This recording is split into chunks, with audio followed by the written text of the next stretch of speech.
আবার আল্লাহ বললেন ওয়াজআলনা ফি যুররিয়াতিহিন নুবুওয়াতা ওয়াল কিতাব, আমি খুশি হয়ে এই ইব্রাহিমের বংশের মধ্যে নবুয়ত দিয়েছি, আবার কিতাবও দিয়েছি। সুবহানাল্লাহ বলেন। সাইয়েদনা ইব্রাহিম, ইসমাঈল, হাজার এরা আরবি ভাষা জানতেন না, এরা সুরিয়ানি ভাষার মানুষ ছিলেন। কোন ভাষার? সুরিয়ানি ভাষা। তো পানি দেখে হাজার খুব অবাক, কিরে এত সুন্দর পানি, এই পানি তো মরুভূমির বালিতে লেগে সব শুকিয়ে যাবে। পানি যাতে না শুকায় উনি বালি চারদিক দিয়ে উঁচু করে এরকম বাঁধ দিতে লাগলেন। বাঁধ দিচ্ছেন আর ওনার সুরিয়ানি ভাষায় বলতে লাগলেন ঝাম ঝাম, মানে হচ্ছে থাম থাম, ঝাম মানে স্টপ, থাম থাম, কেফ, আরে পানি চলে যাস না, চলে গেলে তো পানি ব্যবহার করতে পারবো না, ঝাম ঝাম ঝাম ঝাম।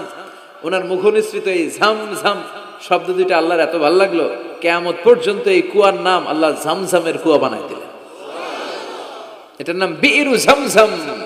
বিষ্ণু বললেন মা উ ঝামঝাম লিমা শুরিবা লাহু, এই ঝমঝমের পানির এত বরকত, যেই রোগের নিয়ত করে এই পানি খাবেন ওই রোগ থেকে শেফা দিবে কে? আবার বিষ্ণু বললেন ইন্নাহা তুআমু তুমিন শিফাউ সুকমিন ইন্নাহা মুবারাকা, এই জমজমের পানি গোটা বিশ্বের সব পানির মধ্য থেকে সব চাইতে বরকতের পানি। এই পানির মধ্যে রোগের জন্য চিকিৎসা আছে, মানুষের ক্ষুধা লাগলে এটার ভেতরে খাবারের উপাদান আছে। পৃথিবীর সব পানি শুধু তৃষ্ণা নিবারণ করে, শুধু জমজমের পানি তৃষ্ণাও নিবারণ করে, ক্ষুধাও নিবারণ করে।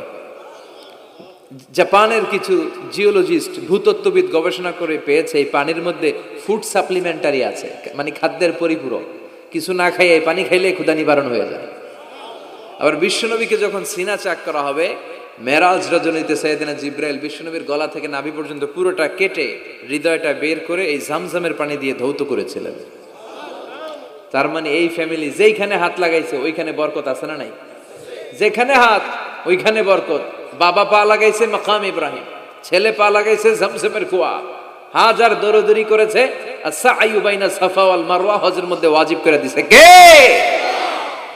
তিনি নবুয়ত দিয়েছেন। পৃথিবীতে যত নবী আসছে সব সাইয়েদনা ইব্রাহিমের নাতিপুতি।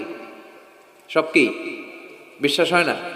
এই পৃথিবীতে যত পয়গম্বর এসেছেন তার 99.99% নবীরাই ওনার ছেলে আর নাতিপুতি। চিল্লায় পড়েন আল্লাহু আকবার। এজন্য ওনারে বলা হয় আবুল আম্বিয়া, father of the all prophets, সব নবীদের বাবা। ওনার বয়স যখন 86 তখন আল্লাহ সাইয়েদনা ইসমাইলকে দিলেন। বয়স যখন 100 তখন সাইয়েদনা ইসহাক আলাইহিস সালামকে আল্লাহ দিলেন। এইদিকে ইসমাইল, এদিকে সবাই বলেন এদিকে, এদিকে সবাই বলেন এটা এটা ইসহাক। পৃথিবীতে যত নবী এসেছে সব ইসহাকের চ্যানেলে এসেছে। এই সাইয়েদনা ইসহাক আলাইহিস সালামের চ্যানেলে এসেছে। সাইয়েদনা ইসমাইলের চ্যানেলে নবী নাই, কোন নবী নাই, নবী ছাড়া চ্যানেল। আর এখানে যত হাজার হাজার লক্ষাধিক নবী এসেছে সব নবী ইসহাক আলাইহিস সালামের চ্যানেলে যারা এসেছে সব নবীরা অন্যান্যদেরকে বলে যাইতো, তার উম্মতকে বলে যেত যে সবশেষে একজন নবী আসবে, তিনি হবেন সর্বশ্রেষ্ঠ নবী, তিনি হবেন সর্বশ্রেষ্ঠ নবী। তো এদের এই চ্যানেলে এত নবী, এরা ভাবছে ওই সর্বশেষ নবীটাও এদিক দিয়েই আসবে। কিন্তু আল্লাহ হাজার হাজার লক্ষ নবী এই চ্যানেলে পাঠালেন, কিন্তু সর্বশেষ নবীটা এইখানে পাঠালেন না। সর্বশেষ চ্যানেলের নবীটা আল্লাহ এই চ্যানেলে পাঠায় দিলেন। সর্বশেষ নবীটা সাইয়েদনা ইসমাইলের চ্যানেলে এসেছে। এজন্য ওরা হচ্ছে বানি ইসরাইল আর আমরা হচ্ছি বানি ইসমাইল। সুবহানাল্লাহ পড়বেন না?